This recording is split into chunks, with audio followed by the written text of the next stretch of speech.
Donald Trump जब से USA के प्रेसिडेंट बने हैं तब से सिंपल उनका स्टांस रहा है ट्रेड टैरिफ्स को इंपोज करना है, और इसके पीछे लॉजिक जो है वो ये है कि USA wants to increase its exports and decrease its import. इसी वजह से 2 अप्रैल को डोनाल्ड ट्रंप ने रिकॉग्नाइज किया एज द लिबरेशन डे, क्योंकि इस दिन से यूएसए जो है वो सभी कंट्रीज पर अपनी डिपेंडेंसी रिड्यूस कर देगा एंड ट्रेड टैरिफ्स इंपोज कर दिए ऑलमोस्ट सभी कंट्रीज पर, एंड कुछ ऐसे आइलैंड टेरिटरीज पर भी ट्रेड टैरिफ्स इंपोज किए गए जहां कोई रहता ही नहीं है। इसी वजह से सोशल मीडिया पर उनको ट्रोल भी काफी किया गया।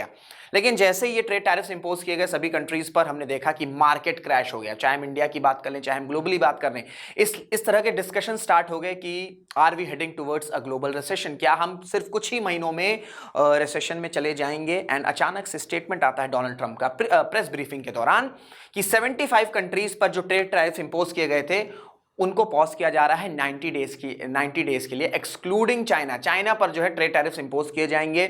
104% से वो 125% हो गया, क्योंकि चाइना ने भी काउंटर मेजर्स लिए हैं, चाइना ने रिटेलिएशन दिखाया है और यूएस के अगेंस्ट ट्रेड टैरिफ चाइना ने भी इंपोज किया है। तो ये जो 90 डे का पॉज आया है, इसके पीछे रीजंस क्या है? क्या ये एक प्रॉपर प्लानिंग के साथ हुआ या एक आउट ऑफ पैनिक जो है डोनाल्ड ट्रंप ने ये डिसीजन लिया है? साथ में हम ये भी समझने की कोशिश करेंगे कि 2 अप्रैल जब ट्रेड टैरिफ इंपोज किए गए डोनाल्ड ट्रंप के द्वारा, यूएसए के द्वारा, तो डिफरेंट कंट्रीज के क्या क्या रिएक्शंस आए हैं, इन सब पर जो है आज हम चर्चा करने वाले हैं। Hello and namaskar, this is Rishabh Singh and you are watching Shriram's IAS. इसी तरीके की क्वालिटी कंटेंट एनालिसिस आपको इस चैनल पर मिलती है, तो do subscribe to the channel.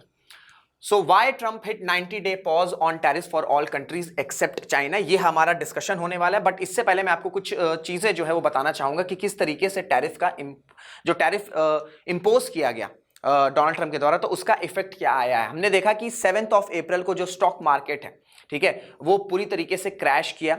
जो सेंसेक्स है, जो निफ्टी है, 2.5%, ठीक है, 2.5% का जो है हमने फॉल देखा। और इस तरीके का ड्रास्टिक फॉल जो है वो 4 जून को हुआ था, जब इंडिया में लोकसभा के इलेक्शंस का रिजल्ट आया था, क्योंकि जो रिजल्ट था वो एक्सपेक्ट कुछ और किया जा रहा था एंड रिजल्ट बिल्कुल ही डिफरेंट आया था। इस वजह से मार्केट जो है वो क्रैश हुआ था। वो समझ में आता था कि क्योंकि जब भी इलेक्शंस के रिजल्ट आते हैं तो उसका इंपैक्ट मार्केट पर पड़ता है। लेकिन ये जो डोनाल्ड ट्रंप के ट्रेड टैरिफ इंपोज किए, ये इस वजह से आया था, ठीक है, क्योंकि ये कोई प्लानिंग नहीं थी, बस इन्होंने एज इट इज कर दिया। तो मैंने आपसे बताया कि स्टॉक मार्केट किस तरीके से क्रैश होने लगे, इंडिया के भी और यूएसए के भी। हालांकि 90 डे का जब से पॉज का स्टेटमेंट आया तब से हम देख रहे हैं कि मार्केट में कुछ रिकवरी आ रही है, लेकिन ये गारंटी नहीं है कि क्या ये रिकवरी परमानेंट रहेगी या इस तरीके से फिर से क्रैश हो सकती है। अब देखिए, मैं आपको कुछ बेसिक टर्मिनोलॉजीज को समझाने की कोशिश करूंगा, उसके बाद जो हम ये समझेंगे कि क्यों पॉज लगाए गए। देखिए, पहली बात तो ये समझ लीजिए कि 2 तरह के there are 2 sets of tariffs जो कि इंपोज किए गए हैं डोनाल्ड ट्रंप के द्वारा। एक वी हैव बेस टैरिफ्स, ठीक है। बेस टैरिफ्स के अकॉर्डिंग, बेस टैरिफ्स में यह है कि सभी कंट्रीज पर, जितनी भी कंट्रीज हैं जो यूएसए के साथ ट्रेड कर रही हैं, उन पर 10% का टैरिफ इंपोज किया जाएगा। तो पहला सेट ऑफ टैरिफ है आपका बेस टैरिफ। सेकंड जो टैरिफ है वो आपका कंट्री स्पेसिफिक है। जैसे इंडिया पर 26% का ट्रेड टैरिफ इंपोज किया गया है, चाइना पर 104%, 125% अब करने की बात की जा रही है। तो ये जो कंट्री स्पेसिफिक है, जो कंट्री स्पेसिफिक टैरिफ है, ये किस तरीके से कैलकुलेट किया जा रहा है यूएसए के द्वारा? ये कैलकुलेट किया जा रहा है कि किस तरीके से जो दूसरी कंट्री है वो यूएस के गुड्स पर चार्जेस इंपोज करती है। जैसे इंडिया की अगर हम बात करते हैं, तो जिस तरीके से इंडिया यूएस गुड्स पर टैक्सेस इंपोज कर रहा है, उसी के अराउंड जो है इंडिया का टैरिफ कैलकुलेट किया जाएगा। तो एक टैरिफ जो है वो आपका बेस टैरिफ है, जो 10% सभी पर लगेगा। और ये भी आप जान लीजिए कि डोनाल्ड ट्रंप जो 2.0 है, ये क्यों इतना अग्रेसिव है फॉर आपका ट्रेड टैरिफ्स। इसका एग्जांपल आप समझिए कि जब डोनाल्ड ट्रंप का फर्स्ट टर्म था, तो बेस टैरिफ जो आज की डेट में 10% है, वो उस टाइम 2.5% था, ठीक है, 2.5% था। तो इस नंबर से आप समझ सकते हैं कि जो ट्रेड टैरिफ्स के लिए ट्रंप वो कितने ज्यादा सीरियस है, क्योंकि पहले टर्म में 2.5% था, वो बढ़ के 10% है। अब ये जो कंट्री स्पेसिफिक है, या मैंने आपको कैलकुलेट करने का जो मेथड है वो बता दिया है कि किस तरीके से यूएस गुड्स पर कंट्रीज ट्रेड टैरिफ जो आपका टैक्सेस इंपोज करी, उसी के अराउंड जो है टैक्सेस जो है या जो आपका टैरिफ जो ट्रेड टैरिफ है वो कैलकुलेट किया जाएगा। और ये आपको लिस्ट देखने को मिल जा रही है इस तरीके से। डोनाल्ड ट्रंप ने, बड़ी इनकी फोटो भी वायरल हुई, किस तरीके से वो एक लिस्ट है, उसमें सारी कंट्रीज के ट्रेड टैरिफ जो है वो इंपोज किए हुए हैं। आपको Cambodia, Vietnam, Sri Lanka, Bangladesh, Thailand, China, Taiwan, Indonesia, Switzerland, South Africa, Pakistan, India, we have 26% India, South Korea, Japan, Malaysia, EU, Israel, Philippines, UK, Brazil, Singapore, China, Australia, Turkey, Colombia, चाहे कोई भी पार्टनर कंट्री हो, चाहे उसके रिलेशंस अच्छे हो यूएसए के साथ, चाहे बेटर रिलेशंस हो, उससे कोई मतलब नहीं है। अगर वो कंट्री ने यूएस गुड्स पर ट्रेड टैक्सेस इंपोज किए हैं, उसी के अराउंड जो है कंट्री स्पेसिफिक वाइज जो है वो ट्रेड टैरिफ्स इंपोज किया जाएगा। ठीक है, तो we have two sets of tariff, one we have base tariff that is around 10% for all countries. The second set of tariff is we have country specific, and ये country specific कैसे calculate होगी, जिस तरीके से जो उस country ने US goods पर टैक्सेस जो है वो इंपोज किए हुए हैं। ये क्लियर हो गया। अब देखते हैं कि जब 2 अप्रैल को डोनाल्ड ट्रंप ने यूनिलैटरली जब टैरिफ्स इंपोज किए तो उसके बाद रिएक्शंस क्या आया। देखिए चाइना की अगर हम बात करते हैं तो चाइना ने काउंटर मेजर्स लिए हैं, चाइना ने रिटेलिएशन एक्शन को कमिट किया है। चाइना ने 84% जो है वो टैरिफ्स इंपोज कर दिए जो यूएस गुड्स चाइना में आ रहे हैं। ठीक है, तो चाइना का जो सिंपल रिएक्शन है, चाइना का जो सिंपल एक्शन था वो ये था कि हम रिटेलिएट करेंगे। इसी वजह से ट्रेड वॉर जो है वो भी एस्केलेट हो गई, क्योंकि चाइना सेकेंड लार्जेस्ट इकोनॉमी है, यूएसए लार्जेस्ट इकोनॉमी है। अगर इन दोनों के बीच में 125% ट्रेड टैरिफ इंपोज किए जा रहे हैं, 84% ट्रेड टैरिफ इंपोज किए जा रहे हैं, तो इससे क्या हो रहा है, इससे ट्रेड वॉर एस्केलेट हो रहा है और उसका जो इंपैक्ट है वो मोस्टली हमें सब कंट्रीज पर देखने को मिल सकता है। ये वर्ल्ड ट्रेड ऑर्गेनाइजेशन ने भी बोल दिया और डिफरेंट इंटरनेशनल ऑर्गेनाइजेशन इकोनॉमिस्ट ने ये बोल दिया है कि ट्रेड वॉर अगर इस तरीके से होगा तो इसका इंपैक्ट हमें दूसरी सभी कंट्रीज पर देखने को मिलेगा। तो चाइना का स्टैंड सिंपल है कि हम रिटेलिएट करेंगे। ट्रंप जिस तरीके से चाइना पर ट्रेड टैरिफ इंपोज करेंगे उसी तरीके से चाइना भी जो है वो ट्रेड टैरिफ इंपोज करने वाला है। अब अगर हम जापान की बात करते हैं तो जापान का जो रिएक्शन रहा है वो ये रहा है कि वो नेगोशिएट करेंगे। जापान की जो अथॉरिटीज हैं उन्होंने ये बोला है कि एक सेट ऑफ टीम जो है उसे यूएस भेज दिया गया है और यूएसए जाकर जो है ये कॉन्वर्सेशन होगा, डिस्कशन होगा कि किस तरीके से जो ट्रेड टैरिफ्स इंपोज किए गए हैं इन्हें रिलैक्स किया जा सकता है। क्लियर हो गया। थर्ड अगर हम बात करते हैं वो है आपका यूरोपियन यूनियन। अब अगर हम ट्रांस अटलांटिक ट्रेड की बात करते हैं, ठीक है, ट्रांस अटलांटिक ट्रेड की बात करते हैं तो ये जो ट्रेड है ये दुनिया में, ठीक है, ओवरऑल हाईएस्ट है। नंबर के टर्म्स में बताऊंगा तो 1.5 ट्रिलियन यूरोज है। तो जो यूरोपियन यूनियन है इन्होंने दोनों एक्शंस को अडॉप्ट किया हुआ है।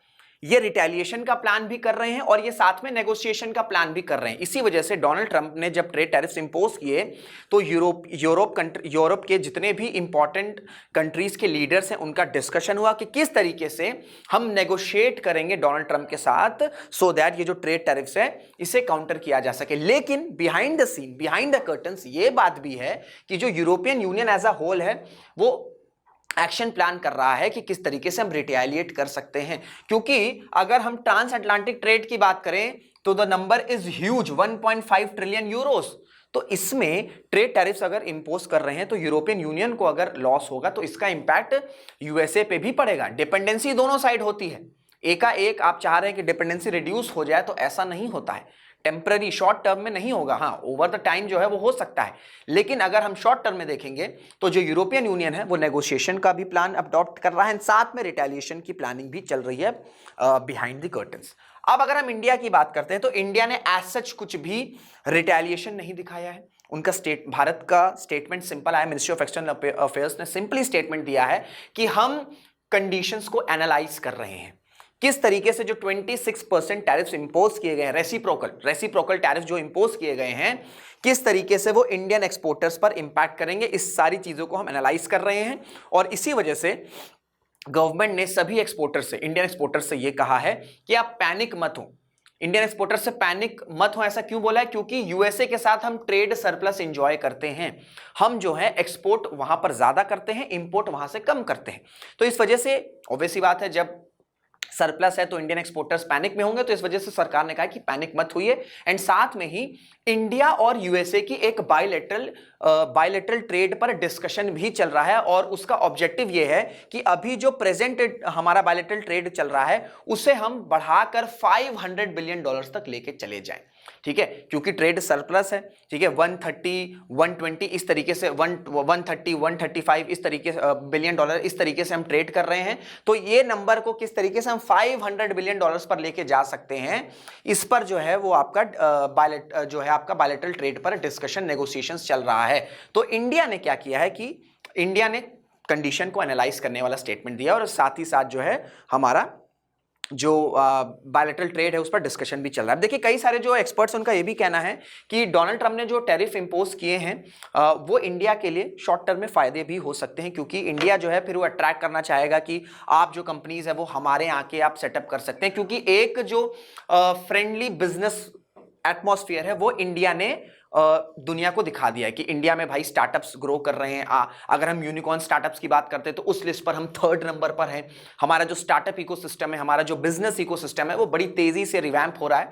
तो इस वजह से जो इंडिया वो ये पिच कर सकता है कि जो बिजनेसेस हैं जिनको इंपैक्ट हो रहा है वो यूएस से शिफ्ट करके आपका इंडिया आ सकते हैं। जैसे एप्पल, अगर हम एप्पल की बात करते हैं तो एप्पल के जो प्राइसेस हैं आईफोन आईपैड्स वो यूएसए में डेफिनेटली बढ़ने वाले हैं। तो इसी वजह से एप्पल जो चाहेगा कि जो लोकल प्रोडक्शन, जो लोकल मैन्युफैक्चरिंग है जो इंडिया में ऑलरेडी बढ़ रही है उसे और ज्यादा बढ़ाया जाए। तो ये एक पॉजिटिव एस्पेक्ट हो सकता है। साथ में आपको ये भी समझना होगा कि इंडिया और यूएस, क्योंकि भाई यूएस जो है वो दुनिया की लार्जेस्ट इकोनॉमी है, प्लस हम उनसे प्लस हमारा जो ट्रेड रिलेशन है वो सरप्लस है। तो यूएसए में अगर कुछ भी चेंजेस आ रहे हैं तो उसका इंपैक्ट इंडिया पर पड़ता है। 2 तरीके से आपको समझना होगा। पहला आपका फेडरल रिजर्व मॉनेटरी पॉलिसी, जैसे हमारी आरबीआई है वैसे ही वहां पर फेडरल रिजर्व है। अगर फेडरल रिजर्व ने रेट्स को कट किए तो इंडिया क्या कर सकता है, इंडिया इन्वेस्टर्स को अट्रैक्ट कर सकता है, क्योंकि वहां पर फेडरल जो इंटरेस्ट रेट है वो कम है। तो जो इन्वेस्टर्स हैं वो यूएस के मार्केट से पैसा जो है वो उठा सकते हैं एंड इंडिया जो है उन इन्वेस्टर्स को अट्रैक्ट कर सकता है। लेकिन अगर फेडरल रिजर्व जो यूएसए का, अगर उन्होंने इंटरेस्ट रेट बढ़ा दिया तो फिर क्या होगा, वो जो यूएस में चल रहा है जो इंडिया में चल रहा है बराबर हो जाएगा। तो वो तरीके से इंडियन इन्वेस्टर्स को हम इंटरैक्ट नहीं कर सकेंगे। तो पहला आपका फेडरल रिजर्व मॉनेटरी पॉलिसी किस तरीके से इंपैक्ट करता है ये आपको समझा दिया। प्लस टैरिफ पॉलिसी में आपको बता ही चुका हूं कि हम जो है ट्रेड सरप्लस पर है, हम एक्सपोर्ट ज्यादा कर रहे हैं। तो ऑब्वियसली बात है अगर रेसिप्रोकल टैरिफ्स लगेंगे तो डेफिनेटली प्राइसेस जो है वो बढ़ने वाले हैं। प्राइसेस बढ़ेंगे तो डेफिनेटली डिमांड कम होगी, डिमांड कम होगी तो सप्लाई हिट होगा, और सप्लाई हिट होगी तो प्रोडक्शन हिट होगा। तो अल्टीमेटली टैरिफ पॉलिसी पर भी इंडिया का मार्केट किस तरीके से रिएक्ट करता है इस पर काफी चीजें जो है वो निर्भर करती है। इसी वजह से हमने देखा कि जैसे ही अनाउंस किया गया ट्रेड टैरिफ जो है, हमारा जो स्टॉक मार्केट था इंडिया का वो क्रैश कर गया था। हालांकि अब जो है वो रिकवरी मोड पर है, लेकिन यही है कि क्या ये परमानेंट है या इस तरीके से चेंजेस आते रहेंगे। तो ये मैंने आपको पूरा बेसिक चीजें जो समझा दी। अब बात करते हैं कि ट्रंप ने 90 डे का पॉज जो टैरिफ्स पर है, जो कंट्रीज पर है वो क्यों लिया है। 75 कंट्रीज पर जो है इन्होंने ट्रेड टैरिफ्स को होल्ड पर कर दिया, चाइना को नहीं किया है। देखिए ये जो यू टर्न लिया है, डोनाल्ड ट्रंप ने खुद प्रेस ब्रीफिंग में बोला है कि ये कोई स्ट्रैटेजी नहीं है भाई, ये कोई स्ट्रैटेजी नहीं है, ये आउट ऑफ पैनिक हमने किया है। ये आउट ऑफ पैनिक हमने किया है। क्यों?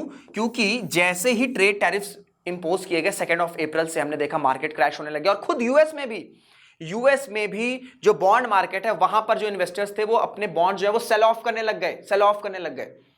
इसके बाद जो ट्रेजरी डिपार्टमेंट है यूएसए का वो डोनाल्ड ट्रंप को समझा रहा था कि इसका इंपैक्ट यूएस पर पड़ेगा, लेकिन ट्रंप का जो स्टांस था वो बिल्कुल ऐसा था कि नहीं, मुझे चेंज नहीं करना है। लेकिन जिस तरीके से बॉन्ड मार्केट चेंज हुआ, जिस तरीके से मार्केट क्रैश होना शुरू हुआ, फिर जो है डोनाल्ड ट्रंप ने बोला कि ये जो है एक इंस्टिंक्ट डिसीजन है, कोई ये प्रॉपर स्ट्रैटेजाइज्ड डिसीजन नहीं है।